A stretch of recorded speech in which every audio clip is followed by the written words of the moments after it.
palengke. Kaya nga eh, hiramin mo na natin itong e-bike ni Bebang. Sana hindi siya magalit.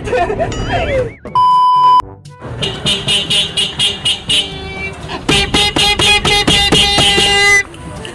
Yay! Nakauwi na din ako sa wakas.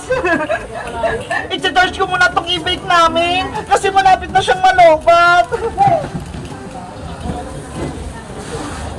Ate Bebang! O Mateo, bakasyon nyo na ba? Opo, kapon pa po. Parehas tayo, wala na rin kaming pasok. Ate Bebang, pwede po ba tayo gumala gamit po yung e-bike? Naku, hindi pwede Mateo.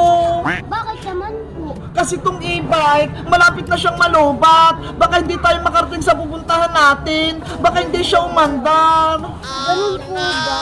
Mamaya na lang Mateo, kukunin ko muna yung charger ng e-bike para i-charge ko. Okay po Ate Bebang, hintayin po kita dito. Sige, babalik agad ako.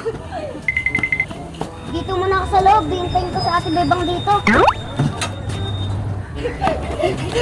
Nasaan kaya si Bebang? Hiramin ko yung e-bike nila. Bibili ako ng merienda sa palengke. Ayun! Tama-tama! Nasa labas yung e-bike! Bebang! Ate Princess, wala pa po sa Ate Bebang. Nasaan siya Mateo?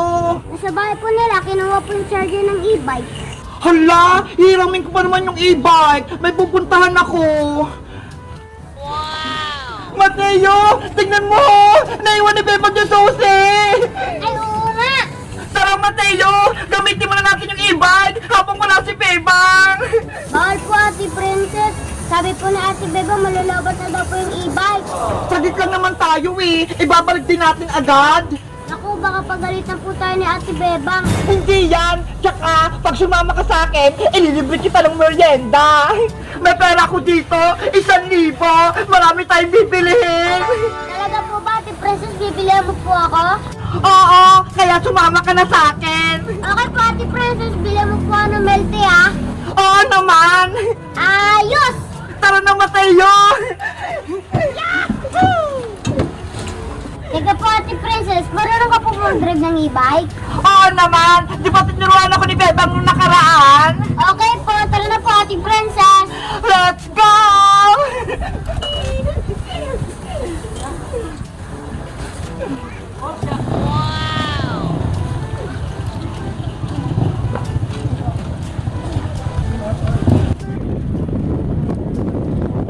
Ayos! Marunong na ako mag-drive!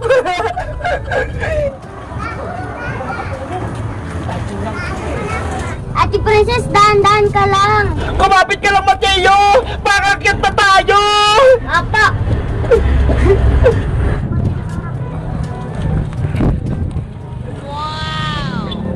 Yahoo! Ang saya mag-drive! Ate Princess, malapit na po tayo sa palengke. Kaya nga eh, hiramin mo na natin itong e-bike ni Bebang. Sana hindi siya magalit.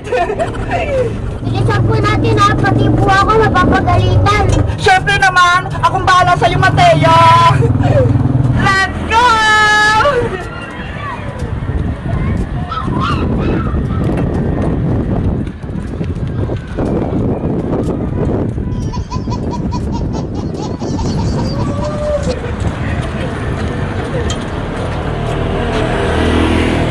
Later. Mateo, nandito na ako. Dala ko na yung charger. Hala, nasa na si Mateo? Pati yung e-bike namin. Wala din. Oh no! Naku, naiwan ko pala yung susi sa e-bike. Lagot na ako. Baka dalalag ni Mateo yung e-bike. Hindi pa naman siya marunong. Baka mapunggo siya. Mateo, nasaan ka?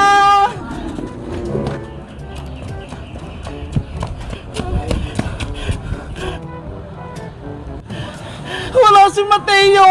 Hindi ko makita! Yari ako nito kay nanay! Pati yung e-bike, nawawala!